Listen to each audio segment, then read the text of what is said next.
रात के ठीक 2:17 बजे शहर ने एक सेकंड के लिए सांस रोक ली। बिजली चली गई। ना चेतावनी, ना सायरन, ना कोई आवाज। बस एक पल में सब कुछ काला। और उसी एक सेकंड में ऐसा कुछ हुआ जिसका असर आने वाले कई सालों तक इस देश की नींव हिलाने वाला था। जमीन से 200 फीट नीचे, जहां आम आदमी का ख्याल भी नहीं पहुंच सकता, वहां एक जगह थी जिसे सिर्फ चुनिंदा लोग जानते थे। Black zone. Welcome to my channel and subscribe to watch more story new latest in Hindi to my channel. देश का सबसे सुरक्षित, सबसे खतरनाक और सबसे झूठा ठिकाना। कॉरिडोर में एक आदमी लड़खड़ाता हुआ भाग रहा था। उसके जूतों की आवाज दीवारों से टकरा रही थी। सांसें टूट चुकी थी, पर उसके हाथ नहीं कांप रहे थे। उसके सीने से लगी हुई थी एक मोटी, बिना नाम की काली फाइल। पीछे से बूटों की आवाज तेज होती जा रही थी। दो आर्यन, रुक जाओ। आवाज में आदेश था, पर डर भी। दो आर्यन रुके, धीरे से मुड़े। उनकी आंखों में कोई पछतावा नहीं था, बस एक अजीब सा सुकून। 15 साल, उन्होंने हंसते हुए कहा। 15 साल तक तुम लोगों ने सच दबाए रखा, अब नहीं। गोली चली, सीधे सीने में। आर्यन जमीन पर गिर पड़े। उनकी उंगलियां ढीली हो रही थीं, पर फाइल अभी भी उनके हाथ में थी। आंखें बंद होने से पहले उनके होंठ हिले। अब वो पहुंचेगा। और उसी पल पूरे ब्लैक जोन में आपातकालीन अंधेरा फैल गया। सुबह के 6 बजे दिल्ली जाग चुकी थी।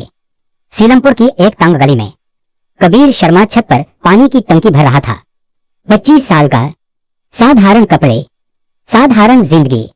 अगर कोई ध्यान से देखता तो उसकी आंखों में एक अजीब सी सतर्कता दिखती, जैसे वो हमेशा किसी अनदेखे खतरे के लिए तैयार हो। नीचे से मां की आवाज आई, कबीर, आज इंटरव्यू है ना? कबीर ने हल्की मुस्कान के साथ जवाब दिया, है मां। मां को नहीं पता था कि उसका बेटा आज किसी नौकरी के लिए नहीं, बल्कि अपने अतीत के लिए निकलेगा। एक ऐसा अतीत जिसे सरकार ने कागजों में गद्दारी कह दिया था। कबीर के पिता इंस्पेक्टर विवेक शर्मा 15 साल पहले एक रात ड्यूटी पर गए और फिर कभी नहीं लौटे। सरकारी रिकॉर्ड में लिखा था, देशद्रोही फरार। लेकिन कबीर ने अपने पिता की आंखों में कभी गद्दारी नहीं देखी थी। उसने सिर्फ एक डर देखा था और एक जिद। फोन की घंटी ने उसके ख्याल तोड़ दिए। Unknown number. हेलो, कबीर ने कहा। उधर से एक भारी ठंडी आवाज आई, अगर तुम जानना चाहते हो कि तुम्हारे पिता के साथ असल में क्या हुआ था, तो आज 11 बजे Kashmiri gate metro station platform number 3 पर आ जाना। आप कौन है? कबीर लगभग चिल्ला पड़ा। कॉल कट चुकी थी। कबीर देर तक फोन को देखता रहा। उसके दिल ने कुछ ऐसा महसूस किया जो 15 सालों से सोया हुआ था, डर और उम्मीद। कश्मीरी गेट स्टेशन हमेशा भीड़ से भरा रहता है, लेकिन उस दिन कबीर को ऐसा लग रहा था जैसे हर चेहरा उसे ही देख रहा हो। 11:02। एक आदमी उससे टकराया। सॉरी, बस इतना ही। आदमी आगे बढ़ गया। कबीर ने जेब टटोली। एक पेन ड्राइव और एक मुड़ा हुआ कागज। उस पर सिर्फ एक लाइन लिखी थी, अगर जिंदा रहना है तो इसे अभी मत देखना। कबीर के हाथ ठंडे पड़ गए। उसी पल एक तेज आवाज आई, धाने, गोली। भीड़ चीखने लगी। कबीर बिना सोचे दौड़ पड़ा। पीछे से कदमों की आवाज। 2 लोग, काले कपड़े, चल में। वो जानते थे कबीर कहां जाएगा। एक गली में मुड़ते ही किसी ने उसका हाथ पकड़ा और जोर से खींच लिया। अगर मरना नहीं है तो आवाज मत करना। एक लड़की, तेज नजरें, आत्मविश्वास और कमर में छुपी हुई पिस्तौल। मैं सारा हूं, उसने कहा, और अभी से तुम्हारी जिंदगी मेरी जिम्मेदारी है। कबीर कुछ बोल पाता उससे पहले सारा ने पेन ड्राइव देख ली। उसका चेहरा बदल गया। दो आर्यन मर गया, उसने धीमे से कहा। कौन? कबीर ने पूछा। सारा ने उसकी आंखों में देखा। तुम्हारे पिता देशद्रोही नहीं थे, वक्त जैसे थम गया। 15 साल पहले एक सीक्रेट ऑपरेशन था, प्रोजेक्ट काली फाइल। सारा बोली, जो भी उसमें शामिल हुआ या तो गायब हो गया या मार दिया गया। तुम्हारे पिता सच बाहर लाना चाहते थे और अब वे। सारा ने बाहर आती गाड़ियों की आवाज सुनी। अब वही सर तुम तक पहुंच चुका है। कबीर ने पेन ड्राइव को कसकर पकड़ा। अगर मैं इसे देखूंगा, उसने पूछा। सारा ने बिना हिचक जवाब दिया, तो तुम्हारी पुरानी जिंदगी यहीं खत्म हो जाएगी। बाहर कदमों की आवाज नजदीक आ रही थी। सारा ने पिस्टल लोड की। फैसला करो कबीर, सर्ज या सुरक्षित झूठ। कबीर ने अपने पिता की आखिरी मुस्कान याद की और कहा, सर्ज उसी रात ब्लैक जोन में 2 आर्यन की लाश के पास एक फाइल रखी थी। कवर पर कुछ नहीं लिखा था, बस अंदर खून से लिखी एक लाइन, कबीर शर्मा अगला है। और अंधेरा भीड़ से मुस्कुरा उठा। कबीर ने पहली बार महसूस किया कि डर कैसा होता है। वो डर जो सीने में नहीं, रीढ़ की हड्डी में उतर जाता है। सारा उसे लगभग घसीटते हुए एक पुरानी सी दिखने वाली इमारत में ले आई। लोहे का दरवाजा अंदर से बंद हुआ और बाहर की आवाजें एकदम कट गईं। कुछ सेकंड तक बस दोनों की सांसों की आवाज थी। बैठो, सारा ने कहा। कबीर फर्श पर बैठ गया। उसके हाथ अब भी पेन ड्राइव को कसकर पकड़े हुए थे, जैसे वो भाग न जाए। अब बोलो, सारा ने शांत लेकिन सख्त आवाज में कहा। तुम्हें कितना पता है? कुछ नहीं, कबीर ने सच कहा। सिर्फ इतना कि मेरे पिता देशद्रोही नहीं थे। सारा की आंखों में एक पल के लिए कुछ टूटा। तो फिर सुनो, 15 साल पहले जब देश अंदर से टूट रहा था, तब सरकार ने एक गुप्त यूनिट बनाई। कागजों में उसका कोई नाम नहीं था, लेकिन अंदरूनी दुनिया में उसे कहा जाता था ब्लैक जोन नेटवर्क। इसका काम दुश्मनों को मारना नहीं था, इसका काम था सच को मारना। और प्रोजेक्ट काली फाइल? कबीर ने पूछा। सारा ने हल्की सांस ली। वो इस नेटवर्क का दिल था। हर वो राज, हर वो गुनाह है जो देश की छवि खराब कर सकता था, सब एक ही जगह जमा किया गया। और तुम्हारे पिता उसी टीम का हिस्सा थे। कबीर के कानों में धड़कनें गूंजने लगी। लेकिन फिर उसने पूछा, लेकिन उन्होंने सवाल पूछने शुरू कर दिए। सारा ने कहा, और ब्लैक जोन सवाल पसंद नहीं करता। कबीर ने पेन ड्राइव को देखा। अब हम इसे खोलेंगे, सारा बोली, लेकिन उसके बाद हम दोनों टारगेट होंगे। उसने एक पुराना लैपटॉप निकाला। नेटवर्क केबल नहीं, वाईफाई नहीं, सब कुछ ऑफलाइन। पेन ड्राइव लगी। स्क्रीन पर एक फोल्डर खुला, काली फाइल 01। उसके अंदर सैकड़ों वीडियो, ऑडियो क्लिप्स, स्कैन की हुई फाइलें और सबसे ऊपर एक वीडियो। वो काबिय शामिल। कबीर का गला सूख गया। ये, उसने कहा। देखो, सारा बोली। वीडियो चला। स्क्रीन पर एक जाना पहचाना चेहरा, थोड़ा बूढ़ा, थोड़ा टूटा हुआ, इंस्पेक्टर विवेक शर्मा। कबीर की आंखों से आंसू अपने आप बहने लगे।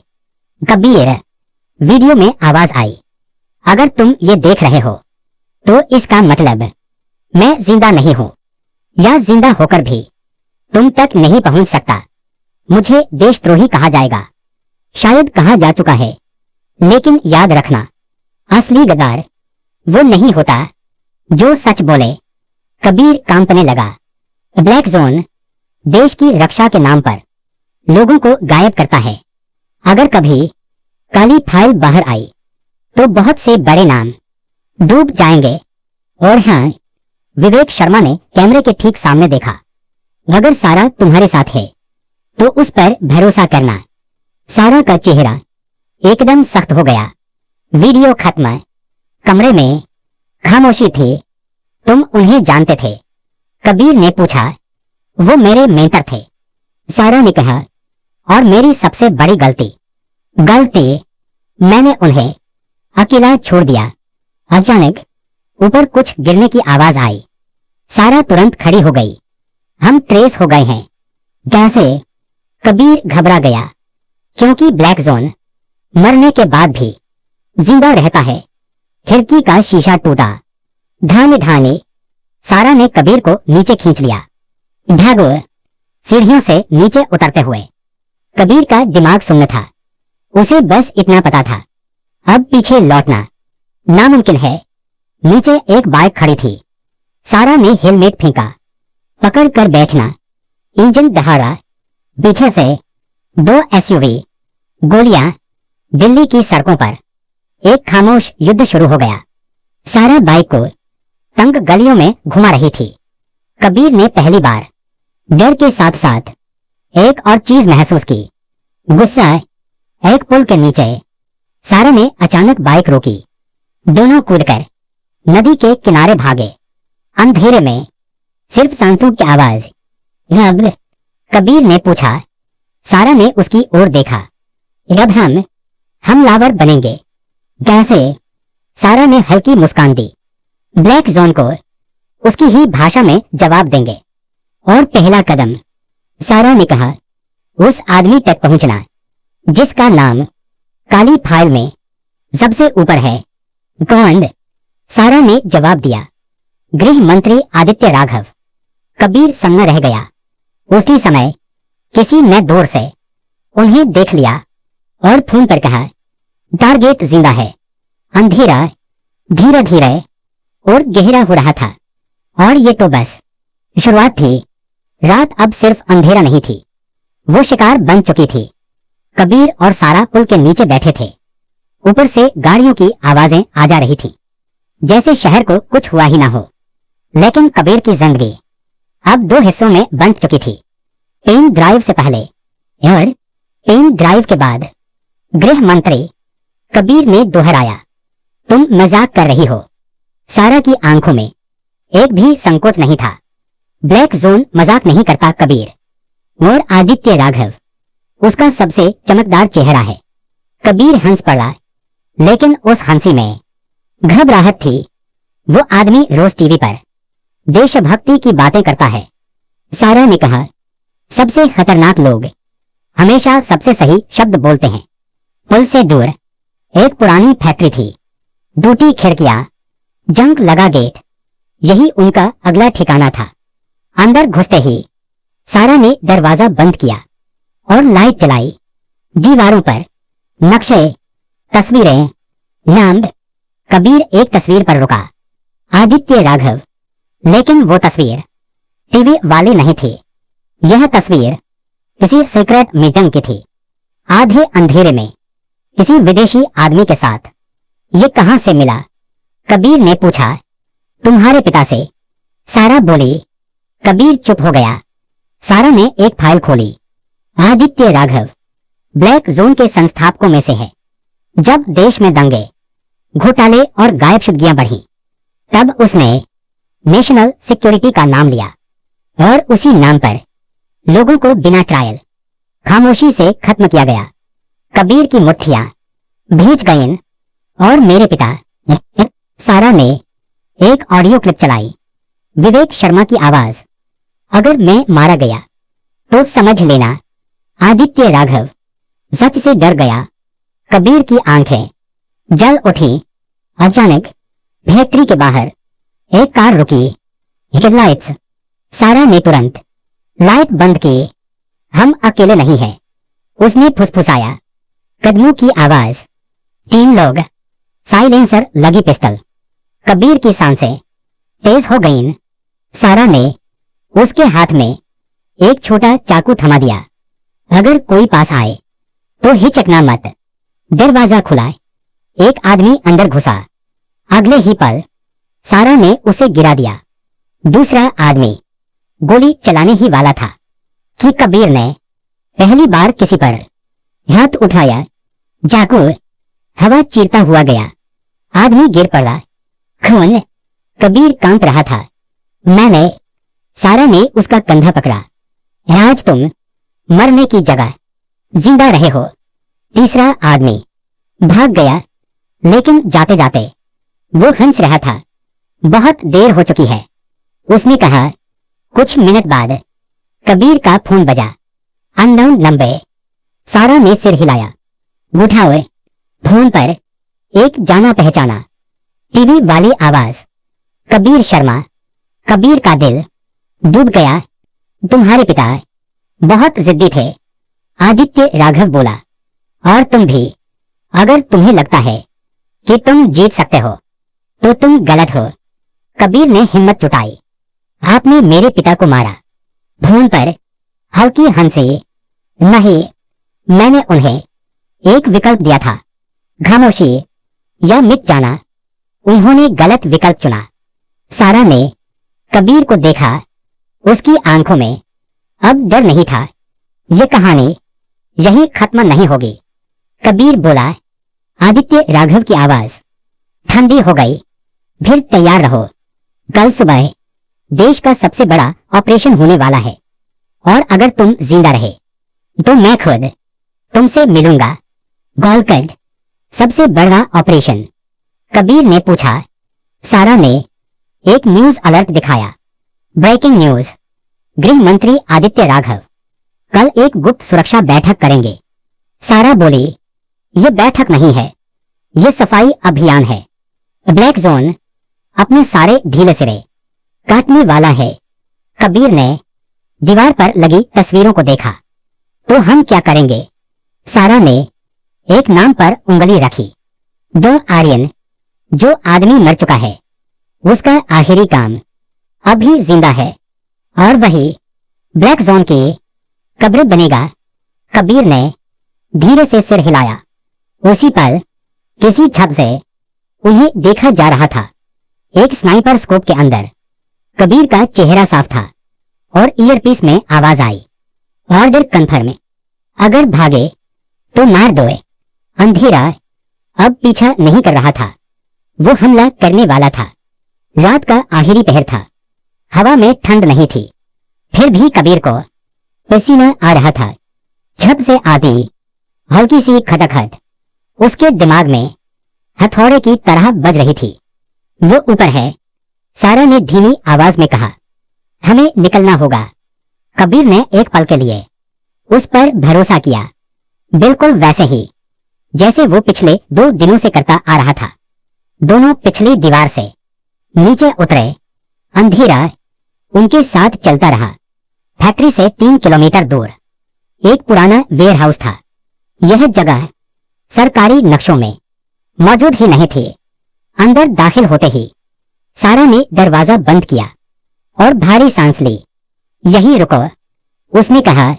अब जो दिखे उसके लिए तैयार रहना। लाइट जली। कबीर की आंखें फैल गईं। दीवारों पर सैकड़ों स्क्रीन थी। Live camera feed, railway station, सरकारी दफ्तर, हॉस्पिटल, मीडिया रूम। ये कबीर की आवाज कांप गई। ब्लैक जोन की आंखें। सारा बोली, 2 आर्यन ने मरने से पहले ये सिस्टम मेरे नाम छोड़ दिया था, लेकिन इसे अकेले मैं नहीं चला सकती। कबीर ने उसे देखा। तो मैं क्यों?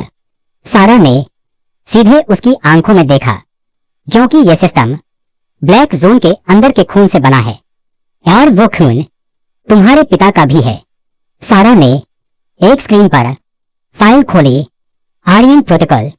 उसके अंदर 3 लेयर की सिक्योरिटी, फिंगरप्रिंट, वॉइस और डीएनए।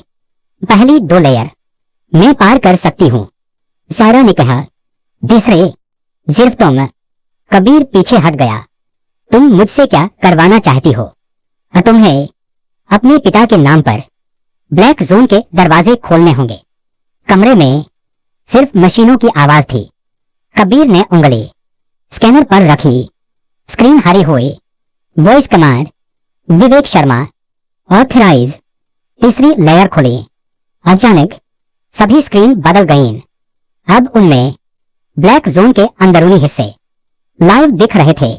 गुप्त cell, interrogation room, labs. Kabir की सांस अटक गई। ये सब?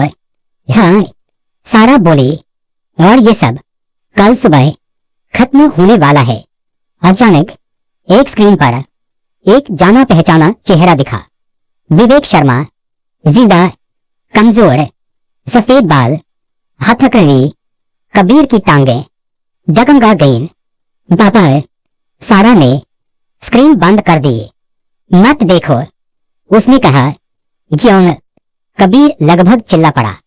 क्योंकि अगर तुम टूट गए तो सब खत्म हो जाएगा। कबीर ने उसका हाथ झटक दिया। तुम जानती थी, उसने कहा। तुम जानती थी कि वो जिंदा है।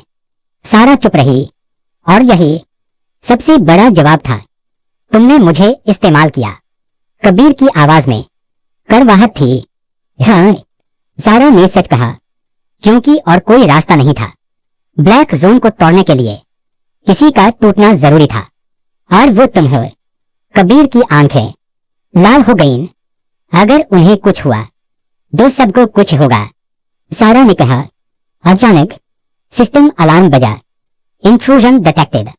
स्क्रीन पर लाल बिंदु चमकने लगे। उन्होंने हमें ढूंढ लिया, सारा बोली। वेयर हाउस के बाहर गाड़ियों की आवाज। हेलीकॉप्टर। तुम्हें जाना होगा, सारा ने कहा। और तुम? सारा ने धीमे मुस्कान दी। मैं यही रहूंगी। कोई तो चाहिए जो सारा ध्यान अपनी तरफ खींचे। कबीर समझ गया। नहीं, ये बहस का वक्त नहीं है, सारा ने कहा। उसने एक छोटा सा डेटा चिप कबीर की जेब में डाल दिया। अगर मैं मरी तो सच जिंदा रहेगा। दरवाजा टूटा। धुआं, गोलियां। कबीर भागा। पीछे से सारा की आवाज आई। याद रखना, सच कभी अकेला नहीं होता। कुछ घंटे बाद सुबह की पहली रोशनी में कबीर एक सुनसान सड़क पर खड़ा था। हाथ कांप रहे थे, जेब में डेटा चिप और दिल में एक सवाल, क्या सारा सच में उसकी तरफ थी? उसी समय एक टीवी स्क्रीन पर ब्रेकिंग न्यूज चली। गृह मंत्री आदित्य राघव आज राष्ट्र को संबोधित करेंगे।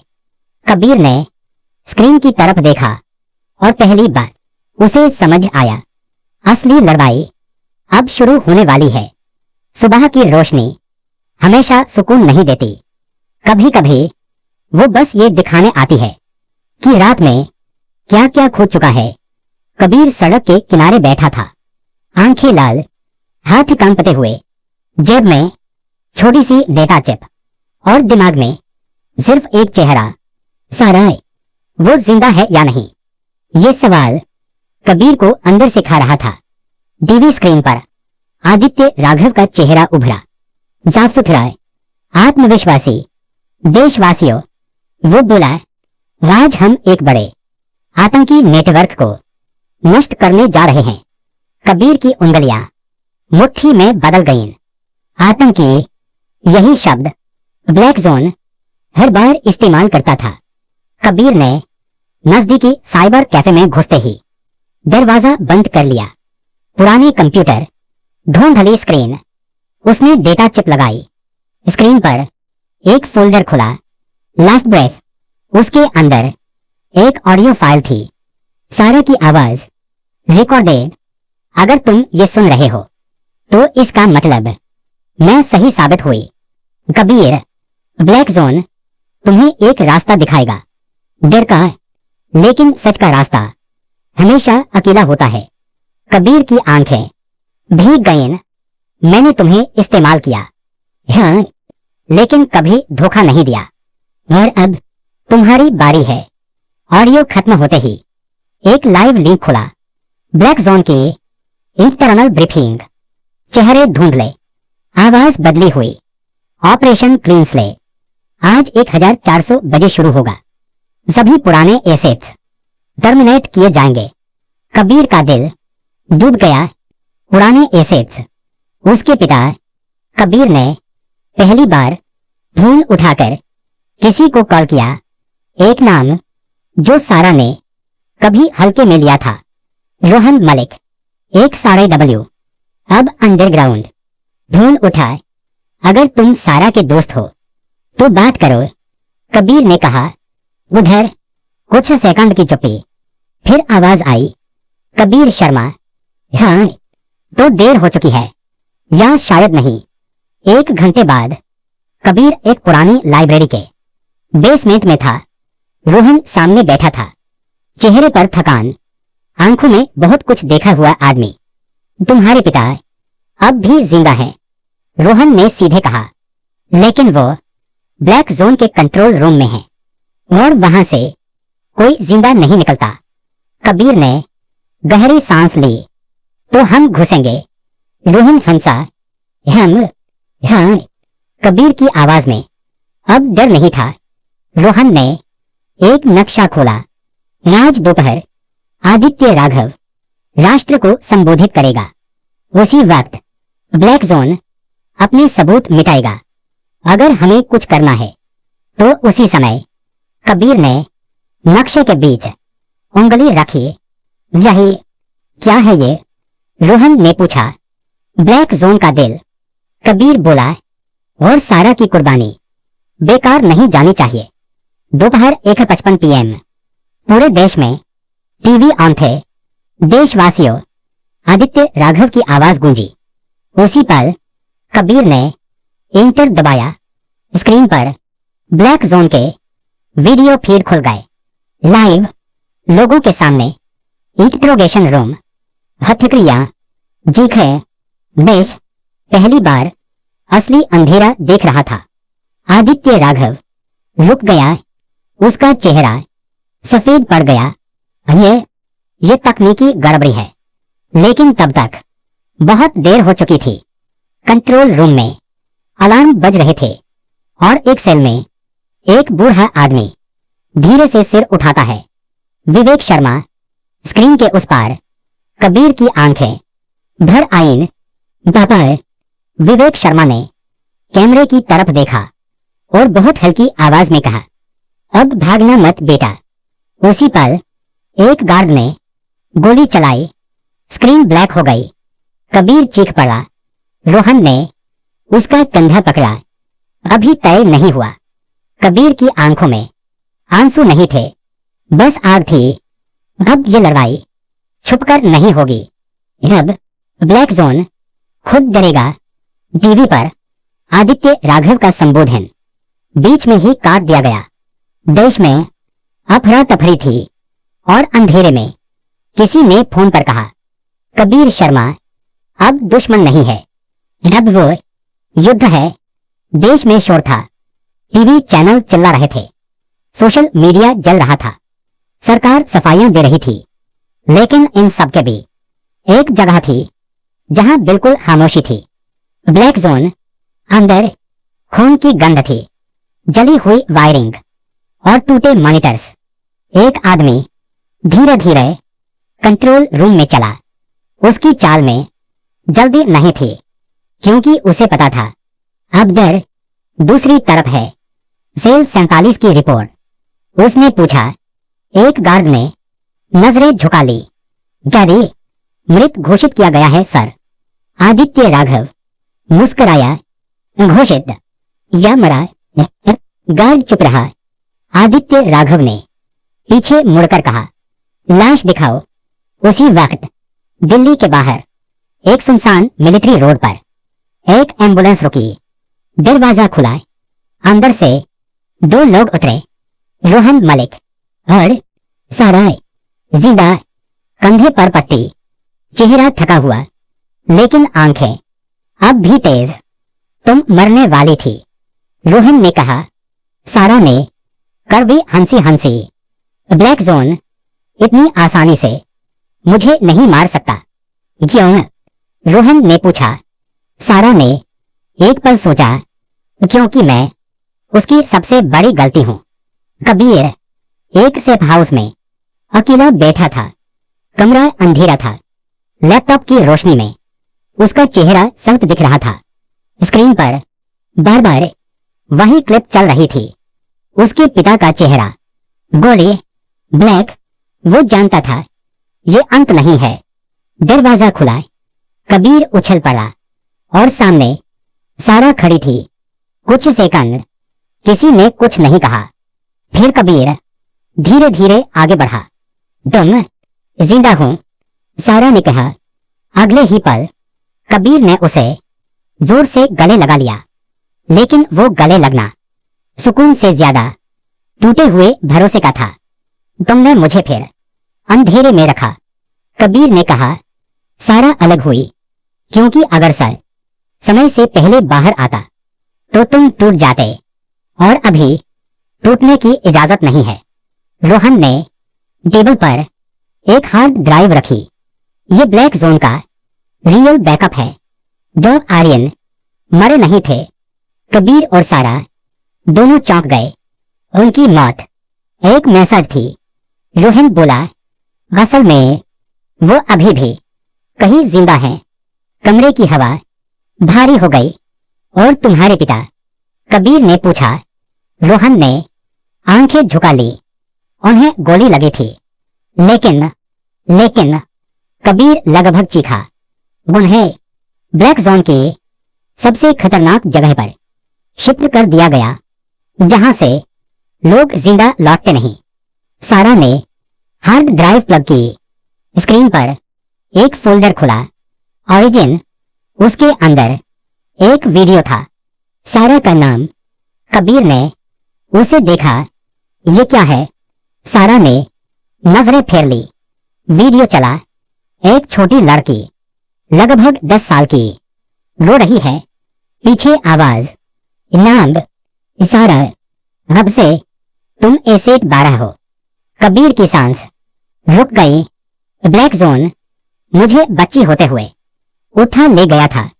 सारा बोली, मुझे बनाया गया, ट्रेन किया गया। मैंने बहुत लोगों को गलत जगह भेजा। कबीर की आवाज ठंडी थी। मेरे पिता को भी। सारा ने धीरे से सिर हिलाया। हाँ, कमरे में कुछ टूट गया तो तुम दुश्मन हो। कबीर बोला। अभी? सारा ने जवाब दिया। लेकिन तुम्हारे पिता पहले इंसान थे जिन्होंने मुझे इंसान की तरह देखा। उन्होंने ही मुझे बाहर निकाला। कबीर की आंखें जल रही थी। और अब जब मैं इस सिस्टम को खुद जला दूंगी। उसी समय एक अंडरग्राउंड रूम में एक बूढ़ा आदमी होश में आया। आंखें खुली। सामने एक कैमरा और एक आवाज, इंस्पेक्टर विवेक शर्मा, आपको एक आखिरी मौका दिया जा रहा है। विवेक शर्मा मुस्कुराए, कमजोर लेकिन अड़िग। 15 साल पहले मैंने मना किया था।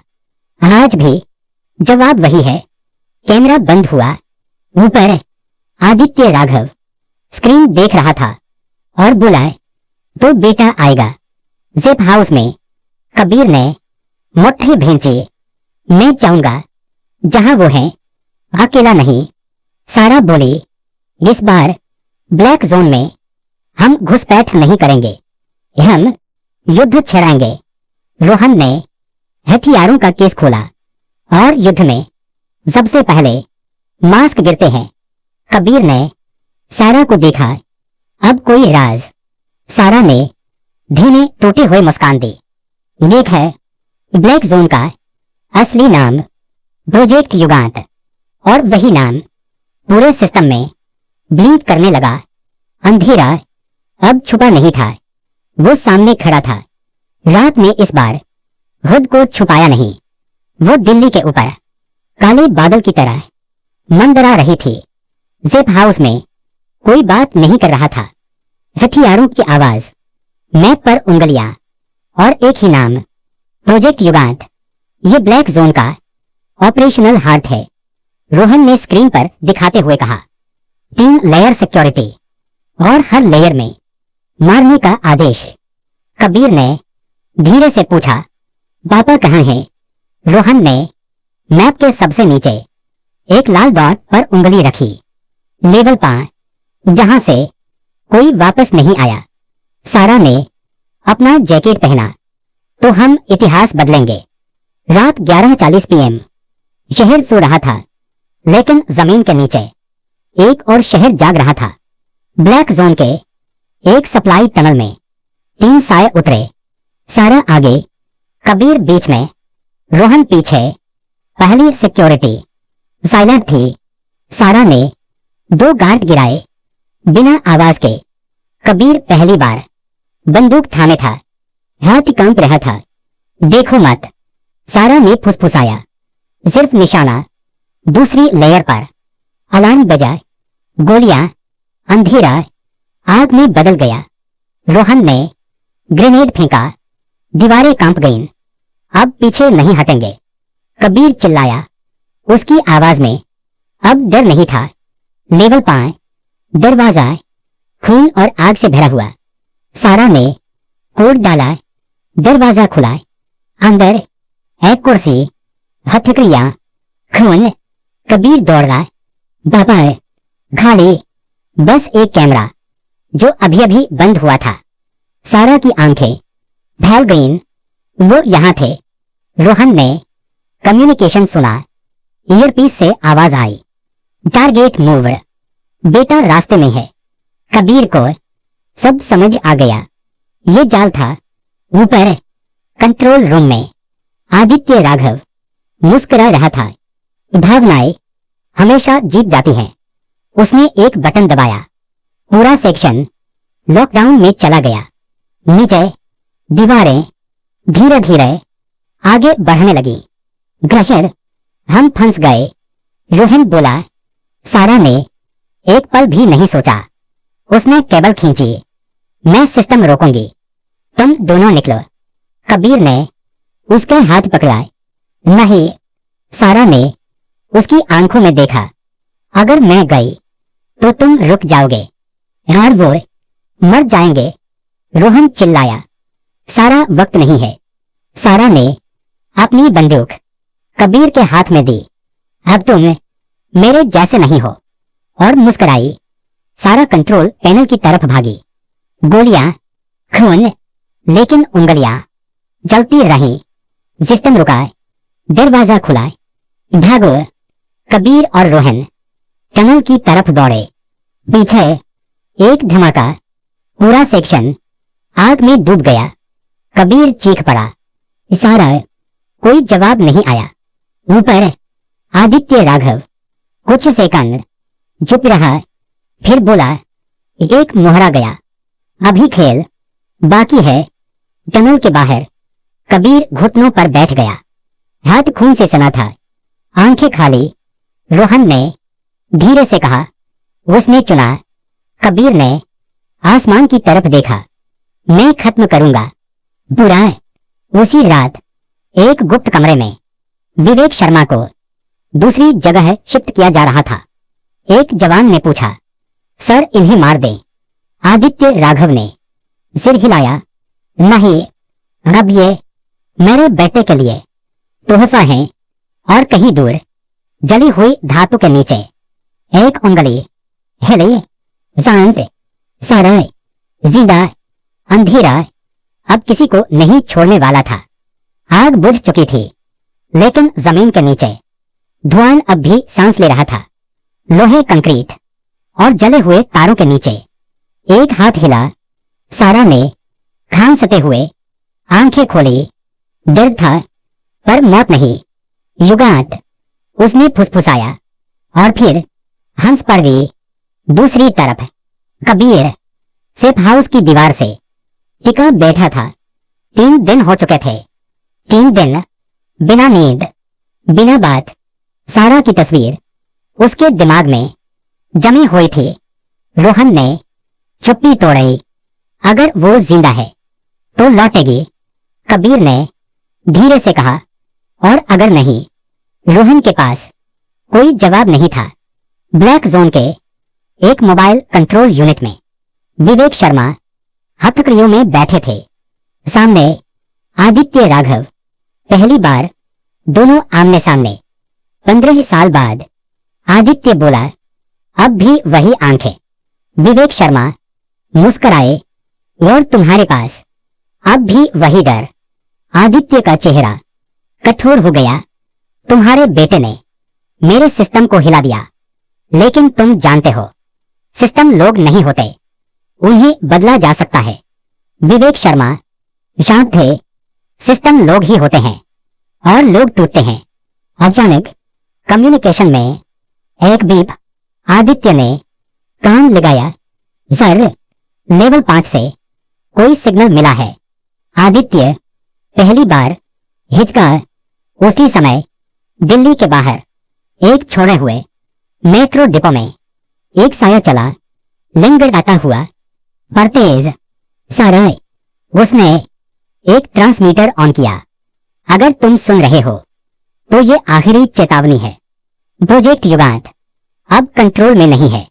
जिप हाउस में स्क्रीन जले। सारा की आवाज। कबीर खड़ा हो गया।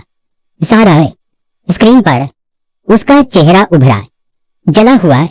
जिदा रोने का टाइम नहीं है। सारा बोली, मेरे पास युगांत का कोड एक्सेस है और एक नाम। स्क्रीन पर फाइल खुली। सक्सेस। कबीर का दिल डूब गया। क्या मतलब? सारा ने गहरी सांस ली। आदित्य राघव अकेला नहीं है। युगांत का अगला चेहरा तैयार है और अगर उसे रोका नहीं गया।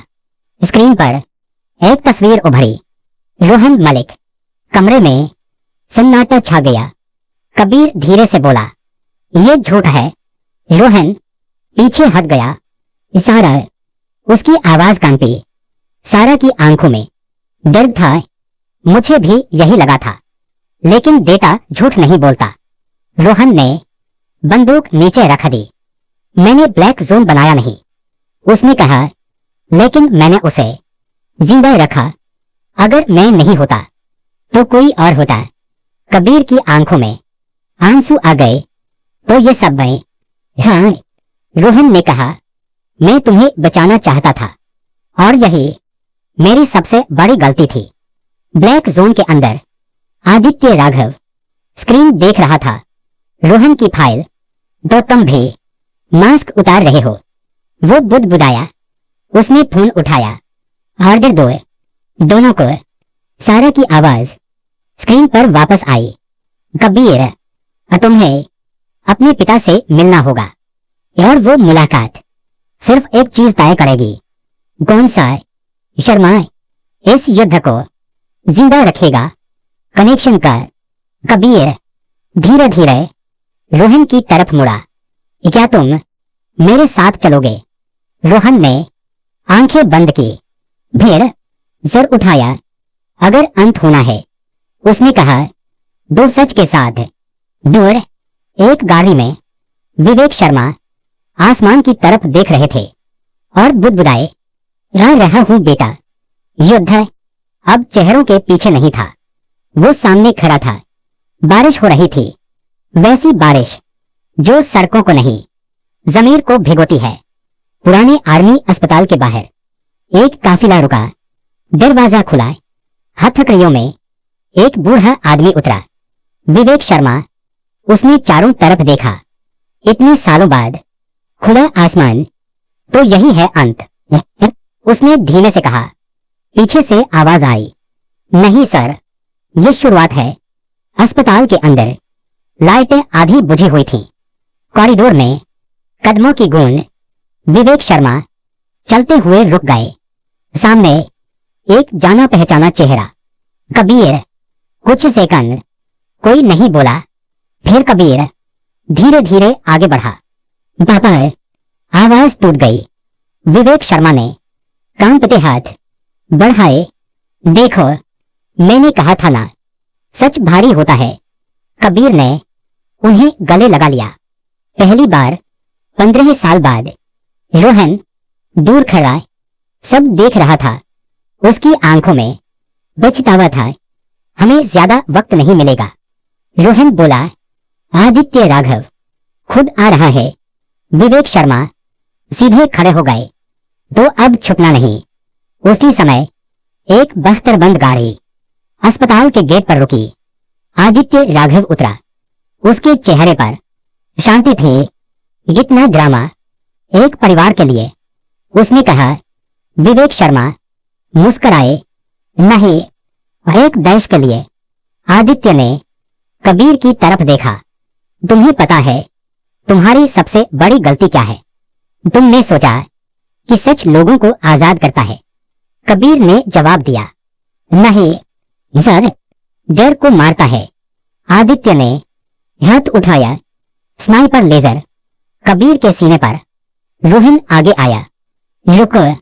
आदित्य ने उसे देखा।